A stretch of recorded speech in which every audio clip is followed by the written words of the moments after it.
Riding was never the goal. A life spent dismounting the old story, one ride at a time. Lately, I've been sharing a series of stories to commemorate the 30th birthday of Max, the little red horse who made me. If you've missed the previous post, you can find them directly on Stable Roots this week, or you can link to them in the show notes. This week, the topic goes deeper because my experience with Max has shaped my entire philosophy of teaching, riding, and owning a public riding stable. If you're not a horse person, please stay anyway and keep reading or listening.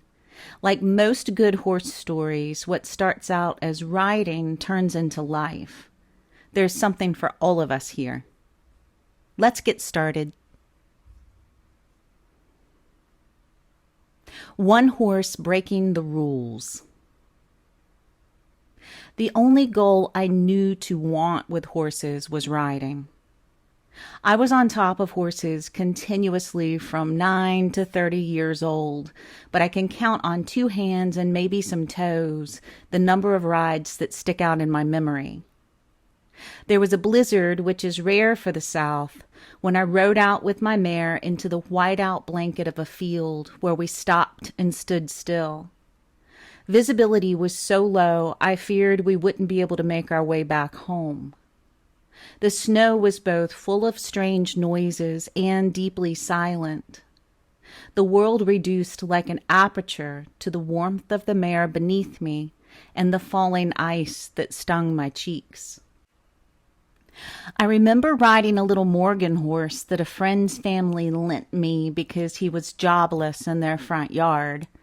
I was in college and back riding with the taskmaster that raised me, but one day the Morgan and I were alone in the barn and we rode around, jumped some jumps, and I had the certainty that he was talking to me. I asked questions with my body and he answered. The sense of working together with a horse and not fighting for everything I wanted was so rare that the telepathy I shared with the Morgan that day carved into my memory, the opposite of a trauma bond. He and I shared an afternoon of balance, conversation, and communion. Another time I rode down an old logging road past a crumbling forest cemetery. It sounded like riders were coming up behind us, hooves whispering through the leaves, but when I glanced back, no one was there. Frightened, I took off at a gallop back to the barn, but as I neared it, I saw a lone white horse watching me from the hill. There wasn't a white horse living at the farm, but I'd grown up on Old White Horse Road, and my great-grandmother told me stories about an indigenous man on a white horse passing by often, how he greeted her as he went. I rode all the time, and I remember what it felt like to be in motion, but the bulk of my memories with horses are filled with beautiful images of being with them on the ground. My favorite part of horse shows was arriving before the sun rose and feeding the horses. Away from the distractions and tasks always waiting in the queue at my home barn, I'd have nothing else to do but sit on a tack box and listen to the horses munch. I'm an only child that will stab you with my eyes if your mouth makes noises at the breakfast table, but a horse smacking and swallowing, grinding hay with their big, wide teeth is music that sings to my soul. It sounds like home. Shortly after I bought Max, I started bringing a book to the barn and sitting in the corner of his stall where I'd rest, hidden from passers-by, and read silently. At first it freaked Max out. He'd watch me out of the corner of his eye and park himself on the opposite wall. But when he realized the little human hadn't transformed or shrunk into something dangerous, he'd take a big drink of water, hold it in his mouth, and saunter over to where I sat, dumping his mouthful over my head, like an elephant mother giving her kid a bath. If you spend enough time with horses on the ground, you'll fight someone that tries to tell you animals don't have a sense of humor. Sheba, the black mare that I've written about before, once pinned me against a wall while I filled her water bucket. She wasn't aggressive, just insistent. Then she used her soft lips to massage the exact spot on my back that ached. When she finished, she stepped away and sank into a nap like nothing had happened, like the healing was mutual. A visiting clinician once told me we operate from ego in the true Jungian sense when we're in the saddle. But on the ground, we soften into our id, into our subconscious. We're receptive when we stand beside horses instead of sitting above them. We start to see more, feel more, and get out of our own way long enough for something meaningful to emerge, for the magic to evolve in its own time without force. That a horse allows a human onto their back at all is astonishing. They weren't built for passengers. Their spines aren't designed for weight like ours. And most horses, like most people, are carrying pain we don't see. Equine chiropractors and body workers are standard now, and many large animal vets incorporate chiropractic and Chinese medicine into their practice. That's how common spinal dysfunction is in horses, and how often it is ignored. I've witnessed every kind of breakdown in the communication gap between humans and horses, usually because the human failed to read the room. That gap and the ensuing damage to horses and humans is what led me to rebuild everything I believed about how we introduce people to horses. Because of Max, my life's mission is to create experiences that are safer, slower, and more efficient, for the horse first, and in turn for the human. That's why almost everything we do begins on the ground.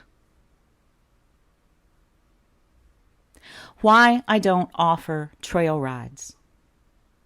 I've watched too many horses come flying out of the woods without riders on their backs. My first teaching job in a big riding program took place on a massive new farm carved into the side of a mountain, built, as someone said, with divorce money. There were too many instructors, too many overlapping agendas, and not enough air. Tensions ran high, and riding instructors are notoriously cranky. While I taught jumping lessons in the ring, a seasoned guide would lead trail rides up the hill beside us.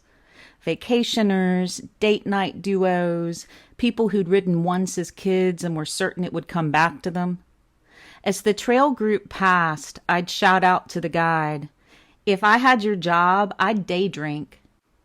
She'd laugh and wave, and I'd return to my ring until, inevitably, a horse came bolting back out of the trees without its rider. My students would scatter while I caught the loose horse. The rest of the trail group would eventually limp back, one of them usually walking on their own 2 feet. These days I'm surrounded by 90 acres of protected forest, and even here, where we know the land like a second skin, we rarely ride out into the wild. I've seen too many horses come back alone. My nerves are shot. Sure, a string of horses will usually follow each other without incident, but add in the wide world, wind, wildlife, human error, and most riders are outmatched. Even those who ride in lessons once a week don't always see it coming. A horse gives signals before it bolts, but they're subtle. If you don't know how to listen, you'll miss every single one. If you know how to listen, you'll miss most of them. To explore the wild intelligence of the natural world with a horse, you have to first reclaim the wildness in yourself. That wisdom begins on the ground. You can't outsmart instinct. A client recently told me about an incredible trip to a faraway ranch where she rode out twice a day into marsh forest out of reach of cell towers and noise. Her guide was skilled and attentive. Everything was set up right. But one afternoon, as the guide dismounted to retrieve something a guest had dropped, her horse panicked. As she tried to remount, the horse bolted, throwing her hard enough to knock her out. She's fine now, but no matter how good the preparation, no matter how skilled the hands, instinct will always win. When we're working within the energy of the herd, at the mercy of the horse's instincts and the natural world's constant motion, it's on the human to be ready, to be clear enough, aware enough, to not be overfaced. It's not about being fearless, it's about being responsible. It's knowing that movement can eject a phone from our pocket, a rider from the horse, or a dream from reality. It's our responsibility to understand that horses have their own minds, their own choices, and that they owe us nothing. They can transport us to wonders or carve us into the dirt, sometimes both at once. I've spent too many years carrying the weight of other people's dreams and the consequences of their denial to pretend otherwise. Max taught me better. He taught me how to prepare people to carry themselves. Stable Roots is where I share stories about horses, resilience, and the life I've built from both. I write weekly about connection, healing, and the messy, beautiful business of showing up. You can subscribe for free and follow along, but a paid subscription goes even further by directly supporting the farm, the horses, and the work we do here every day. However you choose to be a part of this community, I'm just grateful that you're here.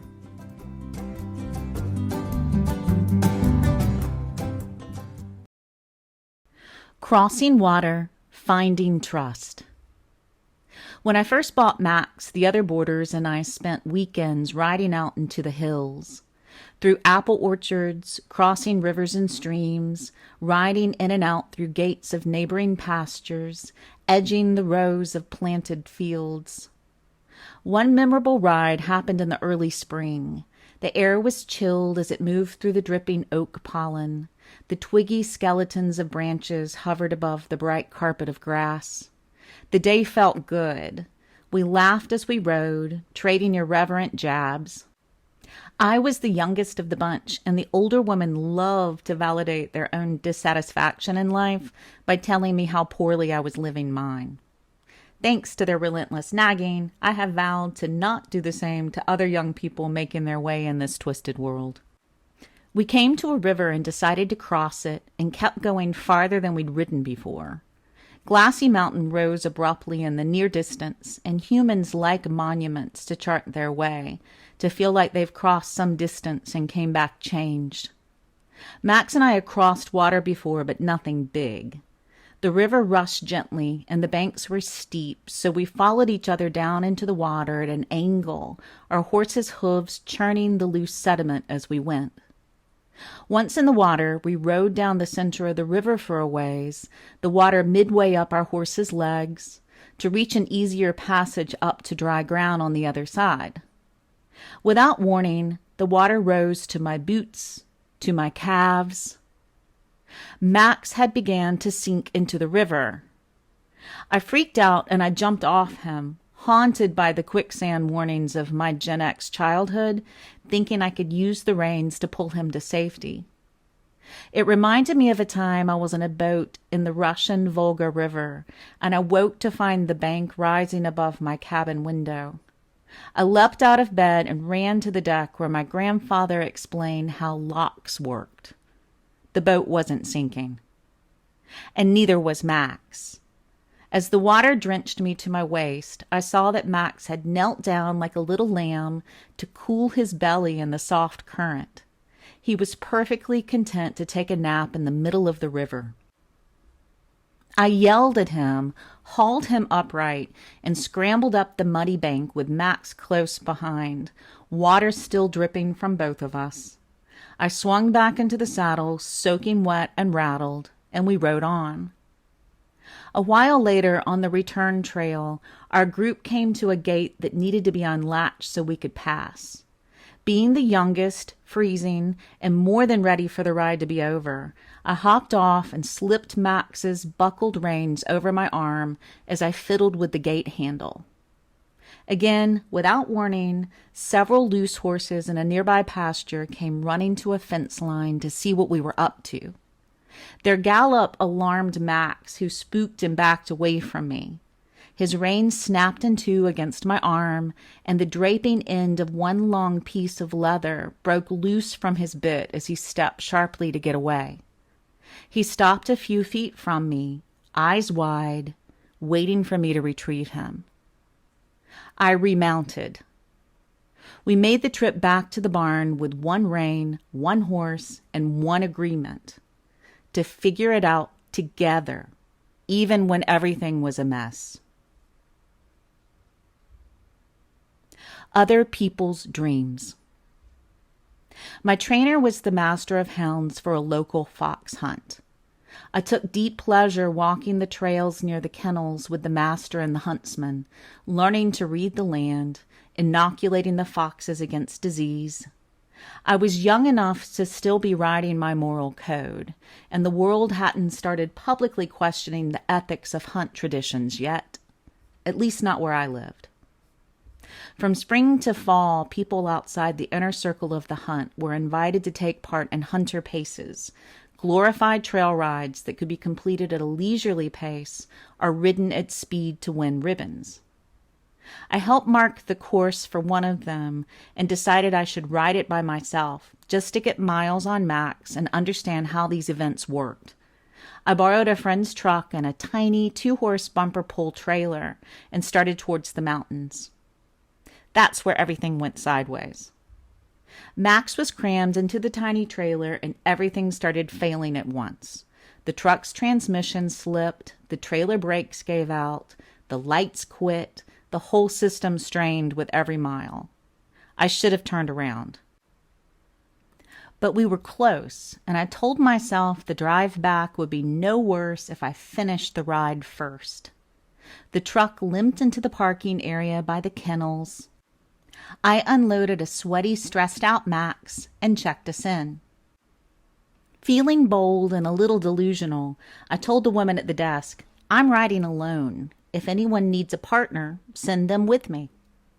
They paired me with 5 strangers who were all women and all nice enough. They all rode horses they owned but didn't fully understand. We hadn't even made it a mile before the cracks began to show. Despite hauling their horses there, these riders were clearly out of their depth. We were on easy trails, walking, but their horses were tense, confused, and looking for leadership that wasn't coming. And I'd volunteered, inadvertently, to be in charge of chaos. Over the next 3 hours, every single one of them fell off. One woman hit the ground so hard she couldn't stand, much less remount for a while. I did what I could by encouraging, patching holes and understanding. I did everything in my power to keep the horses and their riders from unraveling further. I burned through every tactic I knew, but it wasn't enough. By the final stretch, Max and I had dropped to the back so I could keep an eye on everyone else and bark out orders. A long, sloping pasture framed the trail to our left. We were close now. I was frazzled, exhausted, and over it. Max had been a saint. At that moment, 2 horses outfitted in bright purple blankets, hoods, and boots galloped down the steep pasture beside us to say hello as we passed. Max lost it. He gathered himself like a cartoon horse revving up to take flight, cantering in place, back arched, ready to bolt. I shortened the reins. Then I said out loud to him and maybe to myself, "Listen, this shit is almost over. Pull yourself together. If you run up to that mess of horses, not one of them is equipped to help us. We came together, we go out together, soundly, in one piece. Deal?" Max flicked an ear back to my voice, slowed his canter to a trot, to a walk, slowly lowering his neck. Or we were both too exhausted to care anymore. We walked the rest of the way in. And this is why I hate trail rides. I'm always elected mayor of the whole mess, and I'm the one left holding it together when others fall apart. But I need people to learn how to be in charge of themselves. As an instructor, I can't shrug off my responsibility, but I also can't keep carrying other people's ill-prepared dreams. It's on them to do the work, to show up differently. And the horses? Given the chance, most of them would rather not be ridden. There, I said it. Why riding isn't the goal. I didn't begin with the intention of writing a series of Max stories. I planned to commemorate his 30th birthday with a single post and move on. But move on to what? Max's story is my story. The two of us have carved our life work together, and there is still so much more to do. At my farm, all riders, no matter their experience, begin their time with us in a groundwork session. I call them respite sessions, and they mean different things to different people. The key word is respite, which means we're going soft and easy on the humans, but most importantly on the horse. Merriam-Webster describes respite as a period of temporary delay, to grant a temporary period of relief to, and to grant respite to. In these sessions, I may show you how to halter a horse or how to brush one. If you've been with horses your whole life, I may show you how to do a bladder meridian or a heart meridian release. We might train our feet to work beside the horse in a dance of classical in-hand work. We might stop talking and stand still in silence, no matter your experience, watching the landscape with a horse beside you. This might be the only hour in your life that you give yourself permission to shut up, be still, and listen. The horses are fantastic at showing us how to be present, but it's hard for them to do that when we're on their backs. Still, every single week in the course of my work, I explain this to a new client or the parent of a potential rider, and without fail, the questions come. But can we ride? Can we do 2 sessions, one groundwork and one riding? When do we get to ride? I just want to ride. Why isn't my child learning how to ride yet? What I've learned is that most people don't actually crave riding. They crave the idea of riding because that's the story that they've been told, that horses exist to carry us, that holding us is their job, that riding is their only purpose. But from the first moment that a horse spooks or does something unexpected or fails to perform in an easy, linear manner, the human gets scared, blames the horse, and wants to get off. And God forbid the hell I'm going to have to absorb from a parent whose kid has gotten scared or hurt by a horse. And yet they still want to ride. And leave me and the horses holding the fallout. I've absorbed that fallout for years. I don't do it anymore. I'm not caving to other people's demands anymore. Let Max and me lead you. We've seen some things. I wouldn't let someone mistreat my mother out of ignorance, and I'm no longer letting the general public do that to my herd. Imagine if more riding stables led with softness instead of speed, if people learned to listen before they ever swung a leg over a horse's back, if they knew how to read a horse's face, how to fit a saddle, how to adjust a halter, before they climbed on board. We have to pass a test before we're allowed to drive a car. Let that sink in. So we begin on the ground. We begin with silence. We begin with creating trust.